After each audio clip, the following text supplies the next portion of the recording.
Yes, reka ngusuze kandi nkwifurize kugira ibihe byiza udukurikiye hano ku Ibendera TV. Nitwa Mukada, ikaze kuri mwese. Uyu munsi turi kwa gatatu, ni tariki 7 Mutarama muri uyu mwaka wa 2026. Mwese mbahaye ikaze rero amara y'amakuru n'amakuru twinjiyemo kandi agiye kwitse no kwibanda ku mirongo y'urugamba. Reka nkubwire ko muri aya makuru ndakubwira ko abarwanyi b'Intare Sarambwe bamaze gushyiraho ubwirinzi ni hafi y'umujyi wa Uvira no mu bice bya Makabora abikikije aha hose. Turaza kunyarukirayo turebere hamwe uko ibintu byifashe, ariko kandi turebe no ko imirwano yabereye Makabora mu gitondo cyo kuri uyu munsi. Abarwanyi b'Intare Sarambwe baje kuyitwaramo. Abanyekongo barenga 100 bose bamaze kumenyekana ko bapfiriye mu gihugu cy'u Burundi. Ibi uraza kubisobanukirwa hamwe natwe hano ku Ibendera TV. Muri aya makuru kandi ndaza kukubwira ko Intare Sarambwe muri operation mutamenye irimo kubera muri Kibati, ni operasiyo ikomeye cyane. Abarwanyi b'Intare Sarambwe bamaze kwinjiramo, turaza kurebera hamwe ibyayo byose uko byakabaye. Muri aya makuru kandi ndaza no kukubwira ko muri Rubero societe civile yamaganye umutekano muke, isaba imyigaragambyo rusange.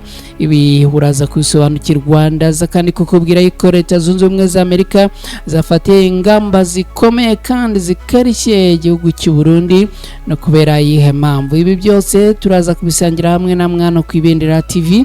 Nitwa Mukada, nongeye kubifuriza kugubwa neza no kugira ibihe byiza. Nubikunda uraza kunkorera like, hanyuma kandi we uri mushyashya ugeze hano ari ubwa mbere ku Ibendera TV unkoreye subscribe, nabwo uraza kuba ugize neza. Hanyuma kandi hariho na gahunda yo gusangiza aya makuru inshuti n'abavandimwe banyu, ni gufata link hasi aho ngaho ukayisangiza inshuti n'abavandimwe bawe, ubundi amakuru akagera kuri bose. Reka mu kanya gato cyane rero ngaruke twinjira muri aya makuru ku buryo burambuye.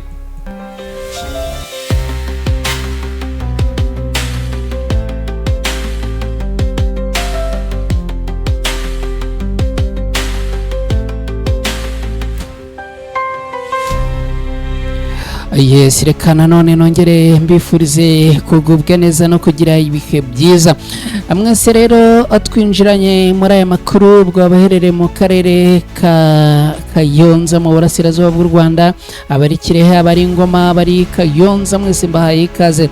Abantu bari muri Gatsibo, abantu bari muri Karongi, namwe mbahaye ikaze. Abari muri Gisagara, namwe mbahaye ikaze. Abari muri Repubulika Iharanira Demokarasi ya Kongo, ikaze. Abari mu bihugu byose bya Afurika, mwese tubahaye ikaze. Abari muri Leta Zunze Ubumwe za Amerika, muri Canada, mu Buholandi, mu Bwongereza, no muri Canada, namwe tubahaye ikaze. Reka mabwire ko abarwanyi b'umutwe wa 23 bamaze gushyiraho ubwirinzi bukomeye kandi buhambaye hafi y'umujyi wa Uvira ndetse no mu bice bya Makabora. No kubera iki? Mu gitondo cyo kuri uyu munsi abarwanyi ba Wazalendo babyutse bagaba ibitero muri uyu mujyi wa Makabora. Hanyuma rero abarwanyi b'Intare Sarambwe bakaba bahise batangira guhangana n'ibi bitero, byaje no gutuma abarwanyi b'Intare Sarambwe bongera kubisubiza inyuma. Bakimara kubisubiza inyuma rero, areka nze nkubwire agatendo abarwanyi b'Intare Sarambwe bahise bakora ahangaha.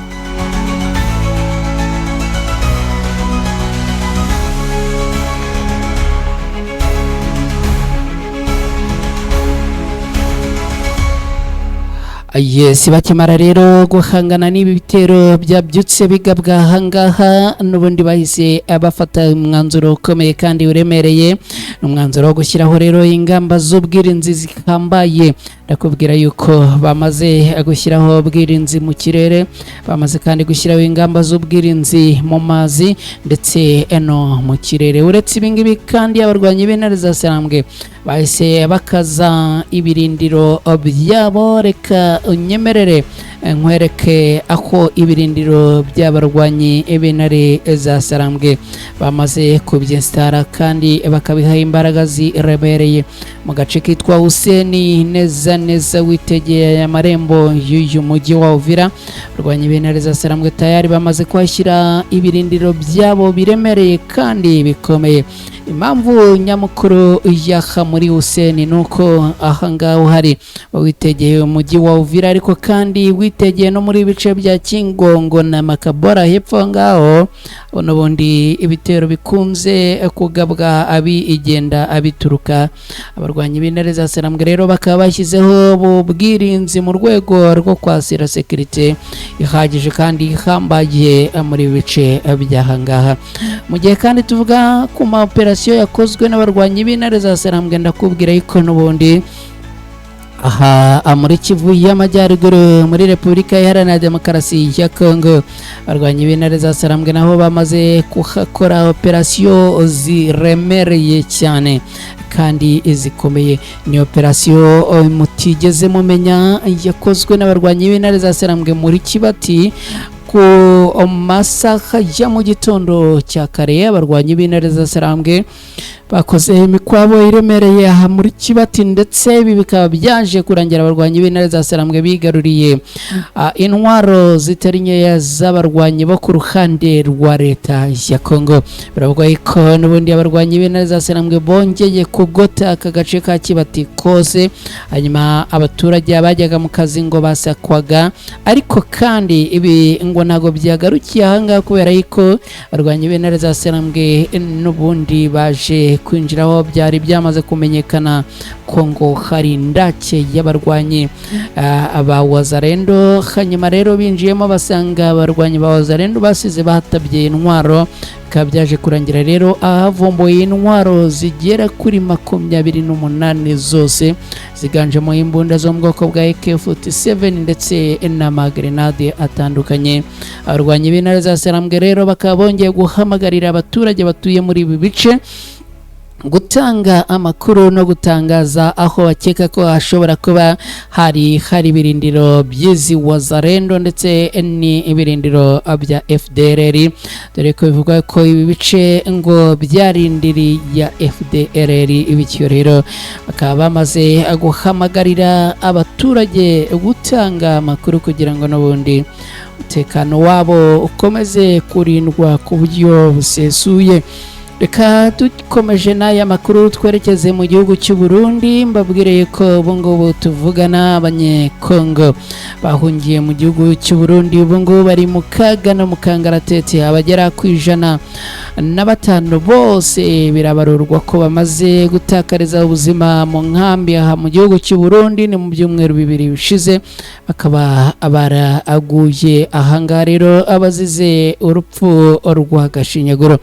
Amakuru y'imfu z'aba bantu yemejwe n'umuryango witwa Organisation Citoyenne pour la Paix et la Cohabitation Communautaire. Ni mu mibare washyize ahagaragara, akaba rero ari imibare igaragaza ko abantu bagera ku 105 bose batakarije ubuzima muri iyi nkambi.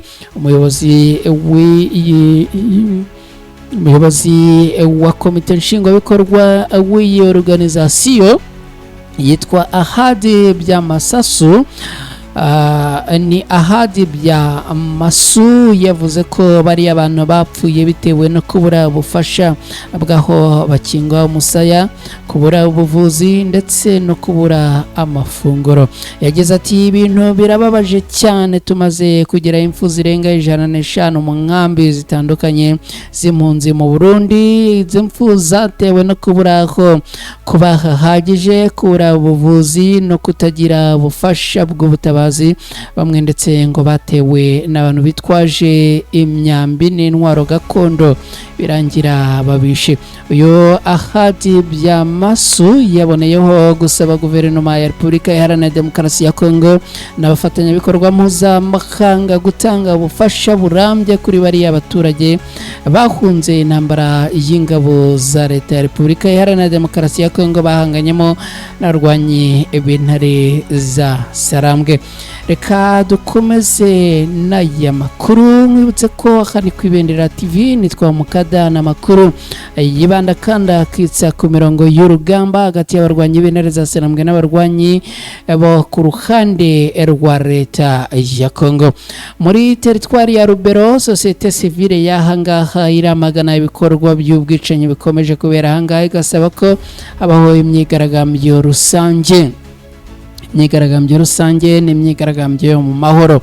Imiryango ya societe civile yo muri Rubero mu ntara ya Kivu y'Amajyaruguru yashyikirije ku umunsi w'ejo kuwa kabiri tariki ya 6 Mutarama muri uyu mwaka wa 2026 guverineri wa gisirikare w'iyo ntara ukorera Ibeni memorandum igamije kwamagana bikomeye iyangirika rikabije y'umutekano muri aka gace ndetse isaba ko hafatwa ingamba zikomeye kandi zihuse. Avuga ko mu gihe bya bitabaye ahamagaza ko habaho imyigaragambyo. Abahagarariye societe civile muri ibice bateraniye mu nama yihutirwa batangaza ko mu mezi ashize hagaragaye ubwicanyi n'ihohoterwa rikabije y'uburenganzira bwa muntu bishingiye ku ngero zikurikira. Hari uwitwa Mombere Kamate Jonathan wiciwe ahangaha ku itariki ya 5 Mutarama muri uyu mwaka mu gace ka Jwe Ivungurura. Uyu akaba yaraguye hafi y'inkambi ya FARDC. Hari utwa Mombere Mariro uyu yishwe ku itariki ya 2 Mutarama muri uyu mwaka mu gace ka Moro. Hari uwitwa Serire Wakena uyu nawe bivugwa ko ngo yapfiriye ahangaha ubwo ngo yajyanwaga kwa muganga. Hari uwitwa Mukindo Sikukingirwa Kanyatsi Deodata uyu yabonetse yapfuye ku itariki 10 Ugushyingo mu mwaka ushize 2025. Hari n'abandi benshi batandukanye. Aba rero bakaribo batumye societe civile yo muri bice haguruka ivuga ko impfu ziyongeraho iterabwoba, kwaka ruswa, gufatwa ku ngufu, ihohoterwa rishingiye ku gitsina, iyicarubozo, ubujura bw'amatungo, gutema amashyamba binyuranije n'amategeko, gutwika n'ibindi bikorwa by'ubugizi bwa nabi. Societe civile rero ikaba ivuga ko ibi bikorwa bikwiriye guhagarikwa vuba na bwangu, bitaba ibyo ngibyo hagategurwa imyigaragambyo yo kubyamagana.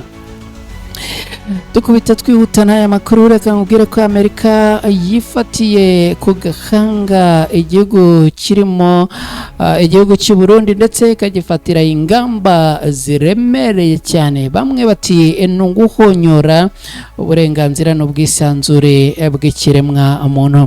Leta Zunze Ubumwe za Amerika azashyizeho ikiguzi kiri ku rwego rwo hejuru. Ibaze nawe ikiguzi kiri hagati y'amadolari 5,000 n'amadolari 15,000 ya Leta Zunze Ubumwe za Amerika nk'ingwate ya visa ku baturage b'ibihugu birimo n'igihugu cy'u Burundi ko bifuza kwinjira gusa no kwifuza kwinjira muri Leta Zunze Ubumwe za Amerika ngo ugomba kwishyura amafaranga ari hagati y'5,000 n'ibihumbi 15 y'amadolari ya Leta Zunze Ubumwe za Amerika ndetse ukagerekaho no kwishyura amafaranga asanzwe n'ubundi yo kwishyura visa. Ubwo birumvikana abantu bakora ibikorwa by'ubucuruzi abafite izindi gahunda bagomba kugirira muri Leta Zunze Ubumwe za Amerika. Kubwira ko kugeza ubu ngubu ibintu bitoroshye n'akana gatoya. Minisiteri y'Ububanyi n'Amahanga ya Leta Zunze Ubumwe za Amerika mu itangazo yasohoye ku munsi w'ejo yavuze ko abaturage b'ibihugu birimo u Burundi bifuza visa by'umwihariko izijyanye n'ibikorwa by'ubucuruzi n'ubukerarugendo bagomba kwishyura amafaranga ari hagati y'amadolari ya Leta Zunze Ubumwe za Amerika 5,000 n'amafaranga 15,000 adasubizwa. Bibivuze ko guhera kuwa 21 Mutarama muri uyu mwaka umurundi wifuza kujya muri Leta Zunze Ubumwe za Amerika azajya abanza kwishyura amafaranga ari hagati ya miliyoni 10 z'amafaranga y'u Burundi na miliyoni 30 z'amafaranga y'u Burundi nk'ingwate ya visa. Kuri ubu ibihugu bigera kuri 40 byo hino ku isi byiganjemo ibya Afurika n'ibyo muri Amerika y'Amajyepfo ibyo birebwa n'iyi ngingo. Iyi ngwate Amerika yashyizeho kandi nkwibutse ko idasimbura ikiguzi n'ubundi gisanzwe cya visa cyari gisanzweho, ikaba yemwe aya mafaranga atanashobora gusubizwa uwayatanze mu gihe yaramuka atabonye visa. Uwatanze iriya ngwate kandi ngo azajya ashyirirwaho andi mabwiriza akakaye ashobora nabwo kurangira amugonze bikarangira iyi visa atayibonye. Amerika icyakora yateganyijwe ko uwatanze ingwate azajya ayivamo ku munsi wa nyuma w'igihe azajya yahawe kuyimaramo, cyangwa mbere yaho ingwate ngo izajya ihagarikwa anasubizwe amafaranga ye. Ibi byaba ari byiza cyane niba hariho gusubizwa ingwate mu gihe visa utabashije kuyibona cyangwa se kuyihabwa. Ngibyo rero ko byifashe inshuti bakunzi bacu hano ku Ibendera TV, munyemerere mbashimire cyane mwe mwabanye natwe, hanyuma tuganye ku musozo w'aya makuru. Mwese rero mukomeze kugira ibihe byiza, mugire gahunda nziza, mukomeze guhaha kandi muronke.